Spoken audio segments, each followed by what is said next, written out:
to another edition of Tell Vanessa, and I'm your host Vanessa Cruikshank. We've got a wonderful show for you this evening, where current affairs meets reality talk. Each and every week we cover an interesting topical debate, highlight a community issue or business, and I share your dilemmas. And then we finish with some good music. So sit back, relax and enjoy Tell Vanessa. Tell Vanessa, just tell Vanessa. Black lives matter, but do they matter to black people? Everyone, regardless of ethnicities, has heard about the Black Lives campaign, in America and on a smaller scale here. But whenever Black Lives Matter topic comes up for discussion, this always generates a huge amount of debate. For example, we had the protests around the brutality of the police and police institutions. Look how we came together about the riots around Mark Duggan. However, when a young black boy is killed on the streets by other young black boys, many people question, where are we? Why aren't we standing up and marching, debating? Sometimes we barely even flinch. So the important question for us today is, Black lives matter, but do they matter to black people? To discuss this, we have in the studio with us today Richard Davis, Director of Dwaynamics, which was set up by Lorraine Jones because of the death of her son. Farron Morgan, I'm a behaviour support mentor. I also work in child protection in a secondary school. Sheldon Thomas, former gang member, also gangs consultant, founder of Gangsline, working and engaging with gang members across the UK. You've all heard my opening. Black lives matter, do they matter to black people? Whenever there's a death of a young black person on the street, we don't stand up and shout the same way as when there's police brutality happening within our community. Sheldon, you are a consultant on gangs and you've also set up Gangsline. What do you think about the Black Lives Matter campaign and do they actually matter to black people? Well, I might have to go back in the days when gangs were fighting amongst each other, black versus kind of black v black kind of thing. This was due to the influence of the kind of Jamaican Yardies. And I believe from then, the legacy that's been left over, which is what plays out today on the streets, is that we're quick to identify racism, we're very quick to identify police brutality. I was one of them. I identified police brutality back in the 70s and in the 80s. That is how my gang actually started.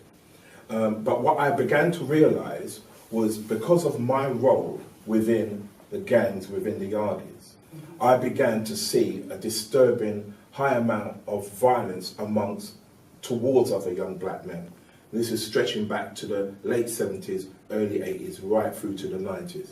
And what I realised was on a particular incident where 4 gunmen came in to shoot me, shooting their guns, and they shot the guy next to me and blew his head off and all his blood came on me, was a turning point. I began to realise that something is quite wrong here, where young black men quite willingly and wanting to take the life of other black men without any consequence or even a murmur within the community. And in 1986, I'd done a speech at Brixton Town Hall and I got flung out by my own people because they didn't want to accept that there was a problem within the black community of young black men killing each other. We were still talking about racism, still talking about police brutality. Not to say that that isn't an issue, because it is an issue, but I think for me, the amount of young black men that have died at the hands of other black men, especially in London, Manchester, Nottingham, Liverpool, to me, is a big imbalance to compare to the police brutality. We have become desensitized to violence amongst our own people. I'm not sure if we have become desensitized. I know that we don't stand up. People are talking about this issue all the time, but they're just not doing something about it. I would disagree. I don't think we talk enough about young black kids killing each other. We've had more killings in the last 15 years of young black men in different parts of the country, and people don't really talk about it unless it happens on their doorstep or a relative of theirs. It's the only time people talk about it. But when Mark Duggan was killed, who is not related to most people that took part in the uprisings or the riots, people responded. So the question then becomes, What is the difference between Mark Duggan being killed by a police officer and a young black kid shooting another young black kid or stabbing another young black kid? Yet we do not march, demonstrate, or hold any kind of forum around in the same way they did around Mark Duggan. Now, don't get me wrong. I am not suggesting that police officers should go around shooting and getting away with it. I am saying if you look at the comparison on what happened with Mark Duggan compared to so much young black kids who have lost their lives. I remember a young kid, he was chased by 24 people in a park in front of 9-year-olds and stabbed repeatedly by other black kids. Yet, no one demonstrated, no one's really spoke out about it in exactly the same way that Mark Duggan was dealt with and addressed, and quite rightly so too. I'm just going to bring you into this discussion now, Yes, Richard, because you're part of Dwaynamics. Yeah. And that was set up because of Dwayne Simpson, Yeah. that was killed last year. Yeah. Tell us a little bit about why you decided to set up Dwaynamics and about the death of Dwayne. Okay, Pastor Lorraine Jones, the mother. Dwayne was in a car, driving to a friend's house, I do believe, and he saw his friend being attacked by a group of youth. He got out of the car to stop the trouble, and as he got out to try and save the boy, he was stabbed straight through the heart and died instantly on the scene. Devastating time for his mum and the family, and I was called in basically to set up a boxing program which Dwayne started in Angel Town to fulfill his legacy and and help the youngsters get a better perspective in life, because there's more out there than gangs. So my title, Black Lives Matter, do they matter to black people? What's your opinion? I think it does. I just think there's a lack of opportunity to do the right thing. I think. Can I just ask what you mean by opportunity then? Well, for instance, we know that most of the clubs, youth clubs, shut down, and therefore there's no facilities for the kids to develop and do different things, and I think that's part of the problem. Okay. I'm going to bring you in, Farron, because you work in a school. Yeah. What's your understanding of the young children that are working in school in terms of gangs? Well, sadly, a lot of the young children are bringing the street into school. And so what we're finding is more knives are being smuggled into school and hidden on the premises. Children are marking gang signs within the schools. So it's almost like they're idolizing these gangs. And it's like these kids want to be a part of something. And it is sad to see. And they're choosing the wrong thing to be part of. Choosing the wrong path, yeah. The former Justice Secretary, Jack Straw, said that a lot of black boys are joining gangs because of the absence of black fathers. I would say that plays a major role, and I think that's the problem. The point that Richard made about lack of opportunities, I'll disagree with that, and I'll tell you why. In the 70s, there were more youth clubs. We were still in gangs.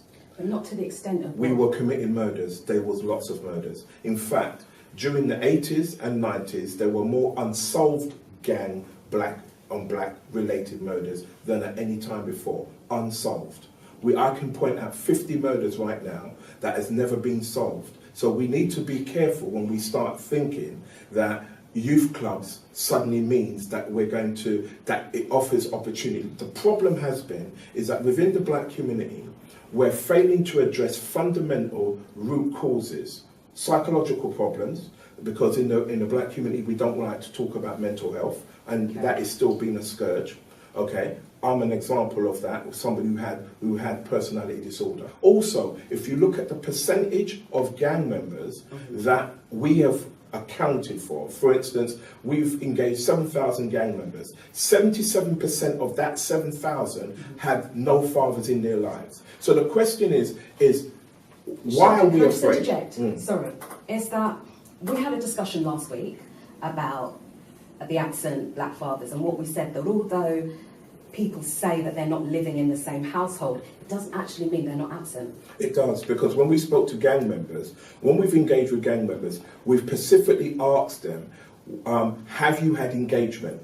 77% of them had no engagement since the average age was 6 and 7, and no engagement. And of the few that did, it was sporadic, and it wasn't a positive engagement. Secondly, the gang members we've engaged with also told us that some of their fathers are gang members. So the question is that, for me, is why we in the black community are afraid of saying that one of the major contributing factors to why we are in this struggle is that not just the absence of fathers, but them being included in the father, because you don't have to be in the home to have a positive relationship.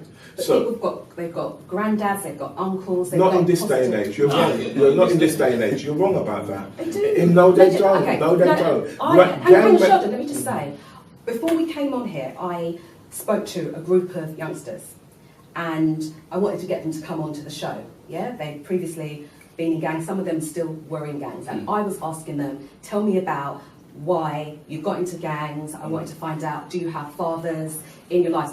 The ones that I spoke to, they still have a relationship with their father, but at least 2 or 3 of them have still ended up inside at some point, but they've had relationships. Some of them, their fathers even live in the home. That's a small percentage, and that's what we keep banging around. You see, we have this argument all the time. Oh, but there are gang members whose dads are around. We know they are. We're not disputing that. What we're saying is, when you look at the figures of gang members or people involved in serious youth violence, those figures cannot be dismissed.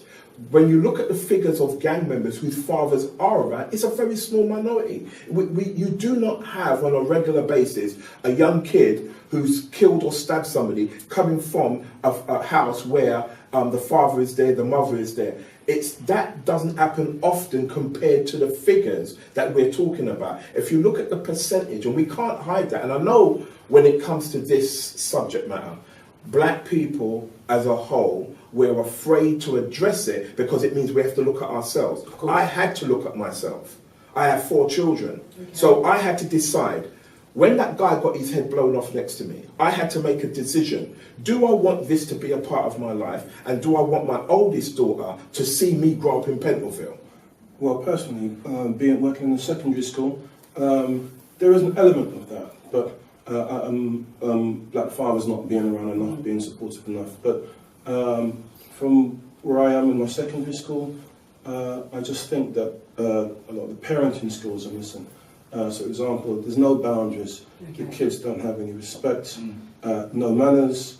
And I think parents are trying to be liberal now. They're trying to bring up friends instead of sons and daughters. But do you think that is fair, that a woman that's been left to raise a boy on her own, maybe with another child as well, that we should be putting it on a woman to be putting in those kind of boundaries? Because you must know. But I don't think he was saying that though. No, but he is, because he said some. Some. But the question is going back to that again. The question is that, to me, I just think we are putting a lot of pressure on women to raise boys on their own, and we know you can't teach a boy how to be a man. We know that.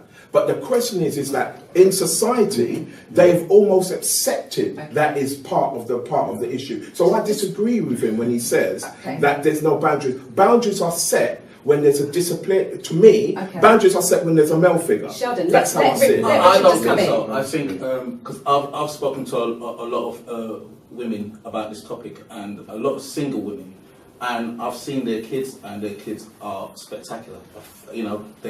I think it's down to the discipline in the houses and how you bring your children up. Those are the key things. But if you're on your own, you're a mum, and you've got 3 kids for 2 different men, because we're dealing with gang members here. That sounds like a stereotype in itself. No. We're talking about, look, we have to face the facts. What are we talking about when we say Black Lives Matter? Are we talking about the normal black kid that's doing well out of school? We're not. We've got to stick to the facts. We're talking about kids that are struggling and growing up in particular estates who are coming from a particular background. We're not talking about the single mum whose child is doing well, because we accept that. We know that there are mothers out there. Don't we need to be looking at what the single mum in the estate that you're talking about, whose son is doing well, what she is doing in that particular community, isn't that what we need to look at? Of Because course. she might still be in the same environment where the other mothers are in that environment and their children are not being brought up correctly. I totally agree, and I think we always will find that there will be mothers on these estates, but unfortunately,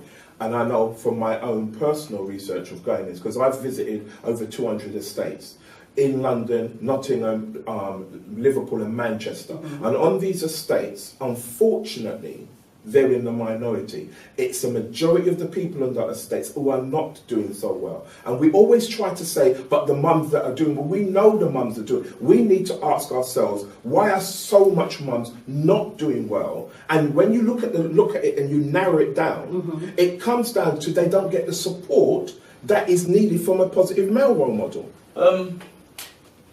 Go on, you were going to say something. Yeah, Richard. I think looking at this, and I'm from the estate, I grew up on the estate, and I think it's the time issue as well. Mothers go out to work, the kids are left on their own for 3-4 But hours. that's society nowadays for Yeah. everybody, and it's not just black parents. There's No. white parents that have to do the Precisely. same as well. Yeah. Yeah. And their sons are in gangs too. We're talking about then that this is more to do with deprivation necessarily then in particular areas. What we're talking about. Deprivation, obviously, we know deprivation, unemployment, we know those normal factors contribute. But what we're talking about here when we talk about Black Lives Matter and where we're trying to look at white kids, if you look at the white kids now, they have absent fathers. What's happening up there? In the same way, violence. I'm not doing well at school. What kids were, maybe in the black community weren't doing so well. Now we've got black kids doing well at school, right? And white kids not doing so well at school. And when you look at the backgrounds of those white kids, absent fathers again. So the question then becomes is that if we don't begin to look at the real answers, back to what we're talking about here, mothers being supported, mothers not feeling left alone. Because the question is that we're always trying to clutch at straws by saying, but there's mothers who are doing well. Okay, no, but then my next question was going to be to you guys, is because we're specialists now, we're coming to the end of the show. Let's talk about some solutions then. Because they were talking about the problems. What are we going to do in terms of the solution? Well, there isn't an easy fix, unfortunately. I have to say, a lot of people are talking, but no one's doing anything. So what we need to do is go back to grassroots levels, actually go out and meet these young people and find out what they need and look at how we can move forward with them. And I'm part of Dwaynamics, and this is what we're doing. We're going out to them. And sadly, what I do find is the people that should be given us support don't. So we have successful black businesses that once they're up and running and they're doing well, they don't look at where they come from. They're just reaching for the stars. And so it would be nice if we can get the support of some of those successful black businesses. Just to help with just setting up places where they can go to and people that they can speak to. Because all these young people want is people to support them. They want to be heard. There are young kids out there that have gone through the system, have got their degrees, right, and they've got no jobs. They've got nothing to look forward to. That's the society problem as a whole at the moment. Richard? I agree with Farron, and there is no easy fix. I think it takes maturity for a kid to realise, hey, this is not the way they would like to go. But unfortunately, it's too late. And as I said, no easy fix. So to summarise very quickly, as we're going to close, do Black Lives Matter to black people? I would say they do. Yeah, I think they do. Yeah. I'm not quite sure. I just think that we pick and choose what matters. And I think I have not seen any proof over the last 10 years where we have stood up against black on black violence. We spend a lot of time talking about police brutality, quite rightly so, and racism within institutions. But when it comes to the killing of one Nigerian killing a guy from Congo over a bike, nothing is said. So the question is, I don't believe it matters in the way it ought to matter. It matters to some people or some organisations within that framework. So you're basically saying not completely? No, not completely, definitely not. Thank you all for coming No today. problem at all. Thank you. Thank you very I much. started the show with the controversial title, Black Lives Matter, but do they matter to black people? I know they matter to black people, But we just need to have as much passion against youngsters killing each other as we do for police brutality and racist practices. Thank you. Just tell Vanessa, just tell Vanessa. I need a plumber and a gardener too. An electrician who can work for you. What do I want? I need a trader.com. What do I want? I need a trader.com. Looking for a plumber or a gardener or searching for a trader in your area? Then go to ineedatrader.com for all your trade needs under one roof. ineedatrader.com. I need a trader. Just tell Vanessa, just tell Vanessa. Each week we highlight a community issue or business, and this week we're focusing on a London business. I'm going to the House of Cocoa, Dark Sugars. Dark Sugars is a story of one woman's journey from Spitalfields Market to the House of Cocoa, bringing the culture of West Africa cocoa production to Brick Lane. So come with me to Dark Sugars. You've got such a vast array of flavours there. Tell me, what was the inspiration behind some of the flavours? You've got Jamaican rum, white chocolate nutmeg, hazelnut crunch. The type of customers we have, they're from all over the world, so we're trying to incorporate flavours that they're used to rather than just have chocolate with sugar. In South America, a lot of dishes use cocoa in it, savoury dishes. So hence why we have the chili chocolate, which is one of the best sellers that we do. The inspiration was to try and recognize some of the continents that cocoa comes from, i.e. South America and West Africa. So are all the chocolates made out of Ghanaian cocoa? Predominantly, 80% of it is made from Ghanaian cocoa, and the 20% comes from South America, where we source the Cruella beans, which isn't a lot in the world. It's a very rare bean. It's like the caviar of cocoa. So tell us about your journey, because you haven't always been here, have you? No, we originally started in the old Spitalfields Market, and then we moved over to South at the Borough Market, where we traded for about 11, 12 years. We also had a shop in West Smithfields and an online boutique. I've seen all the chocolate. I really want to try some. Am I allowed? Yes, you can. You can take me over there then? Yes, you can go over there. All right. Chocolate and You know that this is the one that I've been waiting to try. I'll just get one over. You take a bite of that, so what do you think? So, how much rum is in this? It's about 6 to 8% volume alcohol. It's quite a lot. You need a slightly stronger rum because white chocolate is very sweet.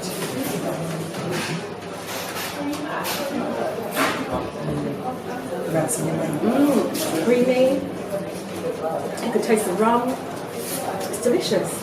This is delicious. But to be honest, this tastes even better than I imagined. It's gorgeous. Absolutely gorgeous. Do you make the chocolate here? Everything's made in-house. As we finish, we'll make some more. Wow, it's brilliant. Absolutely brilliant. Dark Sugars is literally chocolate heaven. It's amazing. I've tried so many different chocolates. You have to come down and try this place. Now I'll see you back at the studio. Just tell Vanessa, just tell Vanessa. Now we have a good dilemma for you from a lady called Kelly. Me and my so-called best friends have been friends for a while now. But as time has gone on, I've grown to strongly dislike the way she acts towards me and other people. She has an innocent feel to her, but when you meet her down the line, it's only pure ugliness that shows through. She can be such a hypocrite. She's vain and mean behind other people's backs. I've tried to stay away from her for a while and tried to make some new friends, but my new friends soon began to ditch me and hang out with her behind my back. If I make one single wrong choice, she basically tears me down twice as hard and acts like she's the victim. All of these actions have led me to feel really bad about myself, and even though it's such a small thing, I'm worried that she's controlling my life. What should I do? Kelly, you know the answer. This lady is not your friend. Your friends make you feel good about yourself, encourage you. The fact that this woman is making you feel bad about yourself is a problem. You just need to cut ties completely and get involved with activities where you can meet new people and people who don't know this lady. My advice is to you is get a new circle of friends. But like I say every week, this is just my advice, so let's take it to the streets and see what other people think. Just tell Vanessa, just tell Vanessa. She should tell the truth if she feels like she's getting distant from a friend or something, or she feels like something's gonna not work. She should just express her feelings. I'd just say she's got to tell her to move on. There's no point keeping friends in your life. They're just going to drag you down. So, yeah. I think she should move on, definitely. Well, now I'm older, I'd say you've got to move on and get new friends. Tell Vanessa, just tell Vanessa. I'm sad to say that we've come to an end of another great show. I'd like to thank all our guests and thank you for sending in your dilemmas. We're going to close the show now with some roots and culture from Ras Rudy Gad and the I Opinion Drummers. Good night. Greetings to the Most High, Emperor the First. Jah Rastafari. If I could, I'd love to be living in Africa. I would be so happy, cultivating yam and cassava. All these things I love to do in Africa with you. These dreams are true, 'cause Africa, I'm in love with you. These dreams are true, 'cause Africa, I'm in love with you. I'm just a man, a Rastaman, living forest man because I can. And if you could live just hope and truth. I'd like to someday be the owner of a house in Shashamane, southern side of Ethiopia. That's His Majesty's country. All these things I'd love to do in Africa with you. These dreams are true, 'cause Africa, I'm in